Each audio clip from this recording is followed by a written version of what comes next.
عظیم۔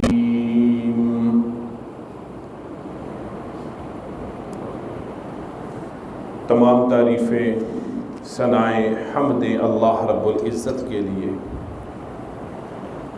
جو خالق کائنات، مالک ارض و سما اور رازق کل مخلوقات ہے۔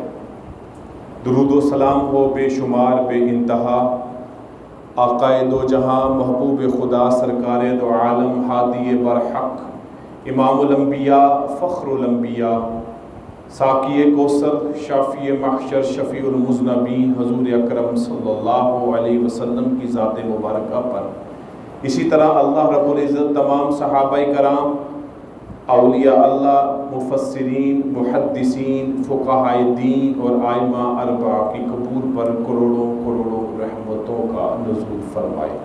جتنے بھی اہل ایمان حالت اسلام کے ساتھ اس دنیا سے رخصت میں، اللہ سب کی بخشش و مغفرت فرمائے، اور جتنے بھی زندہ ہیں اللہ ہر فتنے، مصیبت، بیماری، بلا اور خصوصی طور پر وبا سے ہم سب کو محفوظ رکھے۔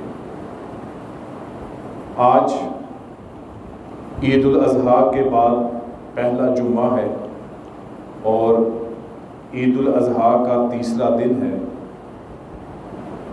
اور یہ حج کا مہینہ ہے، اور یقیناً اللہ رب العزت نے جن لوگوں کو اس سال حج کی توفیق عطا فرمائی، اگرچہ وبا کی وجہ سے وہ تعداد اس سال اور پچھلے سال حج بیت اللہ نہیں کر سکی، حکومت سعودیہ کی طرف سے اجازت نہیں تھی۔ اللہ تعالیٰ اس گھر کو دوبارہ سے اسی طرح آباد فرمائے، اور اللہ تعالیٰ ہم سب کو بار بار اس گھر کی زیارت کی، عمرہ حج کی توفیق نصیب فرمائے، اور ایسے ہی نبی اکرم صلی اللہ علیہ وسلم کے روضہ رسول کی بھی زیارت، وہاں پہ حاضری اور سلام پیش کرنے کی اللہ توفیق نصیب فرمائے۔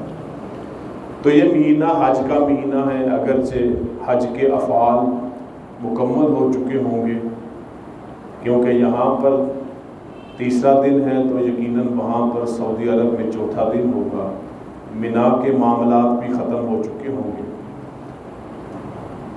اسی بات کو ذہن میں رکھتے ہوئے انشاءاللہ تعالی آج اور آئندہ جہاں تک 4-5 جمعۃ المبارک میں نبی کریم صلی اللہ علیہ وسلم کے اس عظیم خطبہ کو، جس کو خطبہ حجۃ الوداع کہتے ہیں، اس پر انشاءاللہ گفتگو ہوگی، اللہ تعالیٰ صحیح بات کرنے کی اور اس سے بڑھ کر ہر بات پر عمل کرنے کی توفیق نصیب فرمائے۔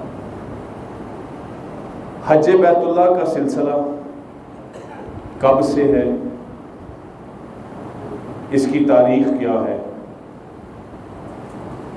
سب سے پہلے تو اس بیت اللہ کی تعمیر اللہ تعالیٰ نے اس زمین پر فرشتوں سے کروائی، اس کے بعد حضرت آدم علیہ السلام سے تعمیر کروائی،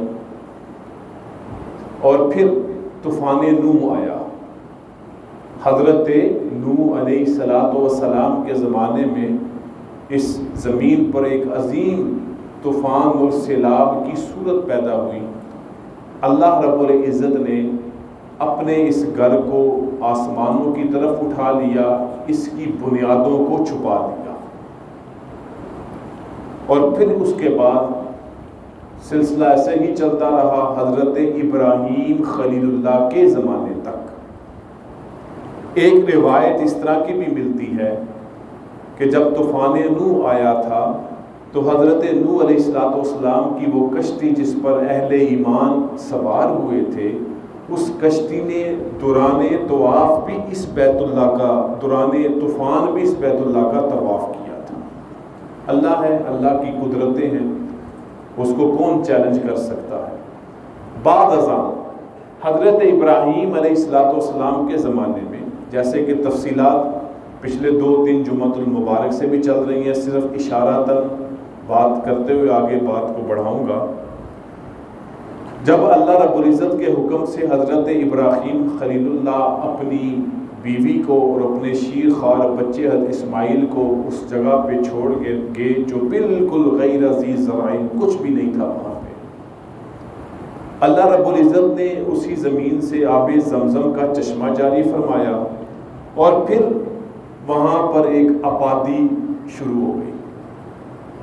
پانی تھا اور وہاں پہ لوگوں نے قافلے آتے وہاں سے گزرتے اپنی پانی کی ضرورت آب زمزم سے پوری کرتے اور ایک چھوٹی بستی وہاں پر آباد ہو گئی. جیسے کہ بات پہلے بھی ہو چکی ہے، اللہ رب العزت کی طرف سے خواب کی صورت میں حضرت ابراہیم خلیل اللہ کو اپنے بیٹے حضرت اسماعیل ذبیح اللہ کو ذبح کرنے کا حکم ہوا. اس امتحان میں کامیاب ہوئے اور اسی سنت مبارکہ کو ہم نے نبھایا ہے. اللہ تعالی ہمیں اس قربانیوں کو اپنی بارگاہ میں قبول فرمائے اور آئندہ بھی اسی طرح توفیق عطا فرمائے. پھر اس کے بعد باپ بیٹے کو حکم ہوا کہ اس بیت اللہ کی تعمیر دوبارہ کریں، کیونکہ طوفان نوح میں وہ بیت اللہ موجود نہیں تھا. وہاں پہ اللہ تعالیٰ نے اس کی بنیادوں کو ظاہر کیا.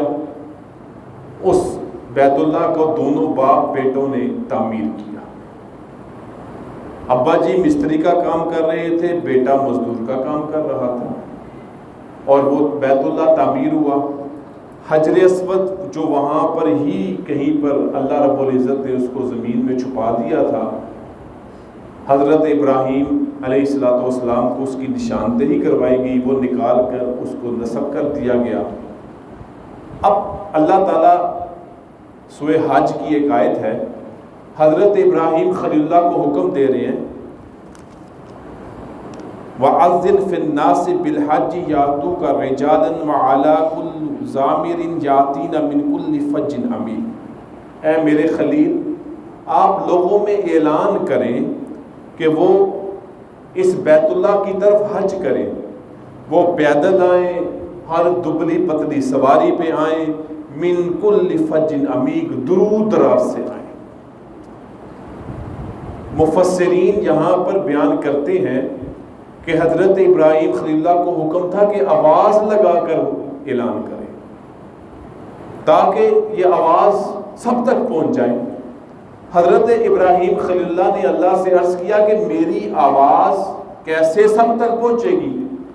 اللہ رب العزت نے ارشاد فرمایا، اے ابراہیم، آواز لگانا تیرا کام ہے اور ہر انسان تک جس نے ابھی پیدا ہونا ہے، پیدا ہو چکا ہے، اس تک پہنچانا ہمارا کام ہے. اللہ کے حکم کے موافق حضرت ابراہیم خلیل اللہ نے آواز لگائی اور بیان کیا جاتا ہے کہ حضرت ابراہیم کی اس آواز پر جس نے بھی لبیک کہا، جس نے بھی کہا جی ہاں بالکل لبیک اللہم لبیک، چاہے وہ اس وقت موجود تھا، اللہ نے آواز پہنچائی، ان کانوں تک پہنچی، اور جو ابھی دنیا میں نہیں آئے تھے ان کی روحیں عالم ارواح میں تھی، ان تک آواز پہنچی. جنہوں نے حضرت ابراہیم خلیل اللہ کی اس آواز پہ لبیک کہا، اور روایات میں آتا ہے جس نے ایک مرتبہ کہا اللہ اس کو ایک مرتبہ یہاں بیت اللہ میں آنے کی توفیق عطا فرمائیں گے، جس نے 2 مرتبہ 3 مرتبہ 4 مرتبہ اسی پر قیاس کرتے ہوئے اللہ تعالیٰ اتنی مرتبہ جتنی مرتبہ جس نے آواز پہ جواب دیا اللہ اس کو اتنی مرتبہ توفیق عطا فرمائیں گے. جو ابھی تک اس نعمت سے محروم ہے، دعا ہے کہ وہ ان لوگوں میں ہو جنہوں نے اس جواب کا لبیک پر جواب دیا ہو، اور جو 3 2 4 ایک دفعہ جا چکے ہیں امید ہے کہ اللہ تعالیٰ کی اس نبی کی آواز انہوں نے بار بار کہا ہوگا، اللہ تعالیٰ اپنے گھر بار بار ان کو بلانے کی توفیق عطا فرمائے. پھر حضرت ابراہیم خلیل اللہ کے زمانے سے حج شروع ہو گیا، طواف تھا، صفا مروہ کی سعی تھی، اسی طرح افعال تھے چند. لیکن وقت گزرنے کے ساتھ ساتھ اس حج بیت اللہ میں جو خالص توحیدی عبادت تھی، خالص اللہ کی وحدانیت کا اعلان تھا، خالص اللہ کی توحید کا پرچار تھا، اس میں وقت گزرنے کے ساتھ ساتھ مشرکانہ عبادات بھی شروع ہو گئی. اور جیسے کہ روایات میں یہ بات بیان کی جاتی ہے، عمر خزائی ایک بندہ ہے، اس نے ابتدا کی، اس نے حرم میں بت رکھنے شروع کر دیے، اور بت بھی کن کے؟ بزرگوں کے، انبیاء کے۔ روایات میں آتا ہے انہوں نے نبیوں کے بتوں کو بھی وہاں پہ حضرت ابراہیم خلیل اللہ اسماعیل کے بت بھی وہاں پہ بنا دیے کہ جناب یہ ہماری یادگاریں ہیں۔ تو جیسے جیسے زمانہ گزرتا گیا لوگوں نے ان کے سامنے سجدہ کرنا شروع کر دیا، ان کے سامنے عبادت کرنی شروع کر دی۔ مانتے وہ اللہ کو بھی تھے، لیکن وہاں بیت اللہ میں مختلف ادوار میں چلتے چلتے نبی علیہ السلام کے دور تک جہاں وہاں سینکڑوں بت پڑے ہوئے تھے، وہ ان کو بھی اپنا مشکل کشا اور حاجت روا سمجھتے تھے۔ اور نبی کریم صلی اللہ علیہ وسلم کے زمانے میں بت موجود تھے، اور فتح مکہ کے موقع پر نبی کریم صلی اللہ علیہ وسلم نے ان بتوں کو وہاں سے نہ صرف ہٹوا دیا بلکہ ان کو بالکل ختم کر دیا، توڑ ڈالا، اور اپنے ابا حضرت ابراہیم خلیل اللہ کی سنت کو زندہ کیا جب انہوں نے ان کے بڑے بت خانے میں ان کے بتوں کا تہس نہس اور حشر نشر کر دیا تھا۔ نبی علیہ السلام نے فتح مکہ پر یہ کام کیا۔ نبی کریم صلی اللہ علیہ وسلم پر جو 5 ارکان اسلام ہے، جو اسلام کی بنیاد ہے، پہلے کلمہ توحید ہے، پھر نماز ہے، روزہ ہے، زکوٰۃ ہے، 5واں رکن ہے حج بیت اللہ۔ یہ حج بیت اللہ ارکان اسلام میں فرضیت کے اعتبار سے آخری نمبر پہ ہے، یعنی سب سے آخر میں یہ حج بیت اللہ فرض ہوا ہے، اور یہ جا کے فرض ہوا ہے حج بیت اللہ 9 ہجری میں۔ نبی علیہ السلام جب مکہ مکرمہ سے ہجرت فرما کر مدینہ طیبہ تشریف لے گئے، اس کے 9ویں سال حج بیت اللہ فرض ہوا ہے۔ اس سے پہلے نبی علیہ السلام نے بہرحال ہجرت کے بعد سے لے کے 9 ہجری تک آپ نے حج کوئی نہیں فرمایا، یہ تو سب کی بات، ایک عمرہ آپ نے فرمایا جب آپ ہجرت کر کے تشریف لے گئے تھے۔ اس سے پہلے آپ نے کتنے حج فرمائے ہیں اس کے حوالے سے کوئی واضح بات معلوم نہیں ہے کہ آپ نے کتنے حج فرمائے ہیں، لیکن آپ صلی اللہ علیہ وسلم نے باقاعدہ اسلام میں حج فرض ہونے کے بعد ایک ہی حج فرمایا ہے، اور اسی حج میں آپ نے خطبہ حجۃ الوداع ارشاد فرمایا جو بڑا ایک انسانی حقوق کا منشور ہے۔ اس میں نبی علیہ السلام نے بہت سی باتیں فرمائیں، اور جن کو اگر پڑھا جائے اور سنا جائے تو ایک بڑی زبردست وہ دستاویزات ہے جسے خطبہ حجۃ الوداع کے نام سے موسوم کیا جاتا ہے۔ بہرحال نبی کریم صلی اللہ علیہ وسلم نے جس سال حج فرض ہوا، وَلِلَّهِ عَلَى النَّاسِ حِجُّ الْبَيْتِ مَنِ اسْتَطَاعَ إِلَيْهِ سَبِيلًا، اللہ پاک فرماتے ہیں اور اللہ کے لیے لوگوں پر یہ ہے کہ وہ بیت اللہ کا حج کرے جو اس کی طرف طاقت رکھتا ہے جانے کی۔ حج کے لیے مسلمان ہونا، حج کے لیے بالغ ہونا، حج کے لیے صاحب اطاعت ہونا، حج کی فرضیت کے لیے رستے کا پرامن ہونا، یہ تمام چیزیں حج کے شرائط میں سے ہیں۔ تو یہ نبی علیہ السلام کو حکم ہو گیا 9 ہجری میں۔ 8 ہجری میں مکہ فتح ہوا ہے، اور 9 ہجری میں اللہ کی طرف سے حکم آ گیا کہ اب آپ پر حج کا جو ایک رکن ہے یہ بھی مقرر کر دیا گیا، یہ بھی فرض کر دیا گیا۔ نبی علیہ السلام نے اس سال حج نہیں فرمایا۔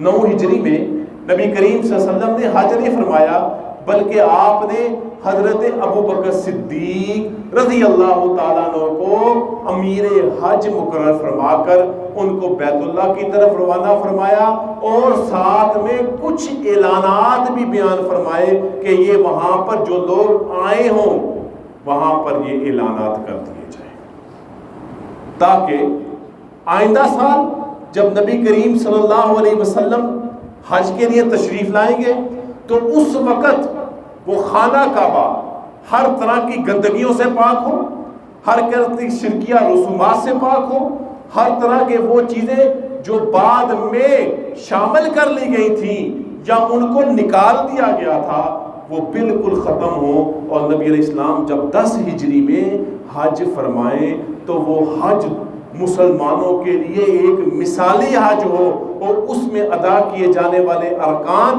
رہتی دنیا تک مسلمان ان ارکان کو ادا کر کے اپنے حج کی عبادت کو پورا کرتے رہیں۔ وہ چند چیزیں کیا تھیں جو وقت گزرنے کے ساتھ ساتھ حضرت ابراہیم خلیل اللہ کے کیے ہوئے حج میں شامل کر لی گئی تھی؟ ان میں ایک تھا بے لباس بیت اللہ کا طواف کرنا بغیر کپڑوں کے۔ مکہ مکرمہ میں چند قبائل ایسے تھے جن کا یہ نقطہ نظر تھا کہ بیت اللہ کا طواف ایسے ہی کرنا چاہیے، اور ان کے پیچھے سوچ کیا تھی کہ ہم پیدا بھی ایسے ہوئے ہیں، لہذا جب ہم اپنے رب کے سامنے حاضر ہوں، اگرچہ وہ مشرک تھے لیکن اللہ کو مانتے تھے، جب ہم اپنے رب کے سامنے شامل ہوں، جیسے ہمیں رب نے دنیا میں بھیجا ہے، ہم ایسے اس گھر میں بھی اس رب کے سامنے ایسے ہی حاضر ہو جائیں۔ یہ ان کا ایک عقیدہ تھا۔ آج بھی دنیا میں چند بے شرم لوگ اس طرح کا نظریہ رکھتے ہیں۔ دنیا میں چند ایسے علاقے ہیں جہاں پر لوگ اسی طرح جاتے ہیں، رہتے ہیں۔ اللہ تعالیٰ ہم سب کو محفوظ رکھے اس عمل سے۔ نبی علیہ السلام نے حضرت ابو بکر صدیق رضی اللہ تعالیٰ عنہ کے ذریعے سے منع فرما دیا کہ آئندہ سال کوئی بھی اس طرح سے حج بیت اللہ نہیں کرے گا۔ بے حیائی ہے، ستر پوشی اسلام کا حسن ہے، خوبصورتی ہے، بلکہ یہ تو پہلے انسان کی خوبی ہے۔ حضرت آدم علیہ السلام جب ان کو دنیا میں بھیجا گیا، حضرت آدم علیہ السلام کو جنت سے اتار کر انہوں نے سارے کاموں کی فکر بعد میں کی، سب سے پہلے اپنے ستر پوشی کی فکر کی تھی۔ تو یہ انسان کی حیا کا تقاضا ہے کہ اپنی صدر پوشی کا اہتمام کرے۔ تو آدم علیہ السلام نے بھی اپنے جسم کو پتوں سے چھپایا تھا، تو یہ ہمیں سبق ملا کہ یہ جو چیزیں اللہ تعالیٰ نے ستر کے لیے رکھی ہیں، ان کو چھپانا ضروری ہے۔ بہرحال ایک یہ ایسے ہی نبی کریم صلی اللہ علیہ وسلم نے جو ان میں رواج تھا، صفا مروہ کی سعی، یہ حج کا اہم رکن ہے، جو حضرت ہاجرہ کی اس تگ و دو کی یاد میں کیا جاتا ہے۔ یہ لوگ جو حج کرنے کے لیے آتے تھے نبی علیہ السلام کے زمانے میں، یہ سارے نہیں کرتے تھے، صرف قبیلہ قریش کے لوگ کرتے تھے۔ کیوں؟ باقی عرب کا یہ خیال تھا یہ قریش کی ماں حضرت ہاجرہ ہیں، ان کے لیے ہمارے لیے کیوں ہے، ہماری تو وہ اماں ہی نہیں ہے۔ نبی علیہ السلام نے فرمایا نہیں، یہ حج کا رکن ہوگا صفا مروہ کی سعی۔ ایسے ہی عرفات کا جو وقوف ہوتا ہے، جس دن وہ خطبہ ہوتا ہے، اس دن یہ لوگ اکٹھے ہوتے تھے، اور قریش کو اجازت تھی کہ وہ نہیں آئیں گے، ان کے لیے ضروری نہیں تھا۔ قریش کے لیے صفا مروہ کی سعی ضروری تھی، کیونکہ خیال یہ تھا کہ حضرت ہاجرہ ان کی والدہ ہیں، انہوں نے کیا یہی کریں۔ اور میدان عرفات میں جو پورا دن وقوف کیا جاتا ہے، وہاں پہ ٹھہرا جاتا ہے مغرب کی جب تک وقت نہ ہو جائے، تو خیال یہ تھا قریش یہاں پر نہ بھی آئیں، ان کا حج ہو جائے گا۔ نبی علیہ السلام نے فرما دیا نہیں، اس کا حج ہی نہیں ہوگا جو وقوف عرفہ نہیں کرے گا، یہ رکن اعظم ہے۔ اور یہاں پر کیا کرتے تھے یہ سارے لوگ جو اکٹھے ہوتے، جو بھی اکٹھے ہوتے، خاموش، چپ، کوئی بات نہیں کرنی، کچھ نہیں کرنا، خاموشی کی عبادت۔ لیکن اسلام نے کہا وہاں پر آئیں، اگر کانوں کی سماعت تک خطبے کی آواز پہنچتی ہے سنیں، عموماً وہاں پہ نہیں پہنچتی کیونکہ بہت لمبا چوڑا وہ میدان ہے، صرف اس مسجد تک ہی مخصوص رہتی ہے، تو باقی جگہوں پہ نہیں پہنچتی۔ خطبہ سننا ضروری نہیں ہے، وہاں پر رہنا ضروری ہے، وقوف عرفہ جسے کہتے ہیں، جو رکن اعظم ہے۔ وہاں پہ عبادت کریں، اللہ کا ذکر کریں، وہاں پر نمازیں پڑھیں، اور جو ہی مغرب کا وقت ہوتا ہے وہاں سے نکل جائیں۔ تو ایک تو نبی علیہ السلام فرمایا سارے کریں گے۔ ایسے ہی مزدلفہ کی رات، یہاں سے نکل کے مزدلفہ جاتے ہیں، وہاں پہ رات گزارنی ہوتی ہے، اور مغرب عشاء کی نماز اور فجر کی نماز پڑھ کے پھر وہاں سے نکل کر مینا جا کے قربانیاں کرتے ہیں، جمرات ہے، شیطان کو کینکریاں مارنے کا عمل ہے۔ مزدلفہ میں یہ اکٹھے ہوتے تھے، اور وہاں پہ کیا کرتے تھے؟ اپنے بڑوں کے قصے سناتے تھے ایک دوسرے کو۔ کہانیاں سناتے تھے بڑوں کی، ہمارے بڑے نے یہ کام کیا، ہمارے بزرگ نے یہ کام کیا، ہمارے قبیلے نے یہ جرأت دکھائی، ہم ایسے تھے، ہم سخی تھے۔ یہ اس رات کو یہ قصے کہانیاں سنایا کرتے تھے اپنے اپنے قبیلے کی، اپنے اپنے بڑوں کی۔ نبی علیہ السلام نے منع فرما دیا، نہ بھائی اس رات میں آپ وہاں پہنچیں، مغرب کی عشاء کی نماز پڑھے سو جائیں، وہاں پر سو جانا ہی عبادت ہے۔ اور جو لوگ جنہوں نے حج کیا نا، یہ تو الحمدللہ اللہ کا بڑا احسان ہے، اس جیسی نیند کسی اور دوسری جگہ پوری زندگی میں نہیں آتی۔ بندہ تھکا ہوتا ہے اور پھر وہاں مزدلفہ کا اپنا مقام ہے، اور اس رات تہجد کی نماز بھی نہیں پڑھنی، یعنی کہ سونا ہے، فجر کے وقت اٹھنا ہے اور پھر چل پڑنا ہے۔ نبی علیہ السلام کے زمانے میں جب تک حج فرض نہیں ہوا تھا، یہ اپنے بڑوں کے قصے کہانیاں سنایا کرتے تھے۔ نبی علیہ السلام فرمایا نہیں، یہ کام آئندہ سے نہیں ہوگا۔ اور ایسے ہی آپ صلی اللہ علیہ وسلم نے مشرکین کو منع فرما دیا کہ آپ نے آئندہ سے جو مشرک ہے، جو مسلمان نہیں ہے، جو عقیدہ توحید پر کاربند نہیں ہے، وہ حج کرنے کے لیے مت آئے۔ نہ صرف حج کرنے کے لیے مت آئے، بلکہ جزیرۃ العرب، جو وہ عرب کا وہ علاقہ ہے، وہاں پر کسی مشرک کے رہنے کی کوئی گنجائش نہیں ہے۔ سب کو کہا جہاں سے نکل جاؤ، تمہاری مشرک اس جزیرۃ العرب میں کوئی جگہ نہیں ہے، تمہارے لیے یہاں کوئی ٹھکانہ نہیں ہے۔ ایسے ہی نبی علیہ السلام نے فتح مکہ کے موقع پر بت ویسے ہی صاف کروا دیے تھے، اور 9 ہجری میں جب ابوبکر صدیق کو بھیجا تھا تو اب مکمل صفائی ہو گئی۔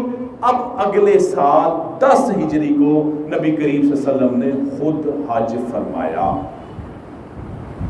اور سارے اطراف میں اعلان کر دیا گیا کہ اس سال نبی کریم صلی اللہ علیہ وسلم حج فرمائیں گے، اور تمام مسلمان اس حج میں شرکت کریں۔ نبی علیہ السلام نے ذی قعدہ کے مہینے میں، پچھلے مہینے میں جو گزرا ہے، اس میں آپ نے مکہ مدینہ طیبہ سے حج کے سفر کا آغاز کیا۔ آپ کے ساتھ آپ کی ایک بیٹی تھی اس وقت، حضرت فاطمہ تو زہرا رضی اللہ تعالیٰ عنہ، 9 آپ کی بیویاں تھیں اس حج میں تھیں، اور سارے صحابہ کرام تقریباً تعداد کہتے ہیں کہ 1,24,000 سے زائد تھی۔ اور یہ تعداد کی بڑی مناسبت ہے انبیاء کی تعداد کے ساتھ۔ اور عموماً ہمارے بڑے یہ بات کہتے ہیں، بزرگ کہتے ہیں کہ اس دنیا میں، اس دھرتی پہ 2 اجتماعات ایسے ہیں کہ جن کی مثال نہیں دی جا سکتی۔ ایک اجتماع ہے انبیاء کا، جو اللہ رب العزت نے تمام انبیاء کو مسجد اقصیٰ میں اکٹھا فرمایا تھا۔ مسجد اقصیٰ میں تمام انبیاء کو معراج کی رات میں اکٹھا فرمایا تھا، جب نبی علیہ السلام نے ان کی امامت فرمائی تھی۔ اور دوسرا اجتماع یہ حج بیت اللہ کا، حجۃ الوداع کا اجتماع ہے، کہ جس میں اللہ رب العزت نے ان پاک باز صحابہ کرام رضوان اللہ تعالیٰ عنہم اجمعین، صحابیات کو وہاں پہ اکٹھا کیا، اور نبی علیہ السلام 4 ذی الحجہ کو مکہ مکرمہ پہنچے تھے۔ 4 ذی الحجہ، ذی القعدہ کو سفر کا آغاز کیا، اطراف و اکراف میں اعلان ہو گیا کہ سب پہنچے، نبی علیہ السلام حج کریں گے۔ کیوں پہنچنے کا حکم ہوا؟ سب دیکھ لیں کہ اللہ کے نبی کا حج کیسا ہے، اور پھر قیامت تک انہی بنیادوں پر اور انہی اصولوں پر حج کو کیا جائے گا۔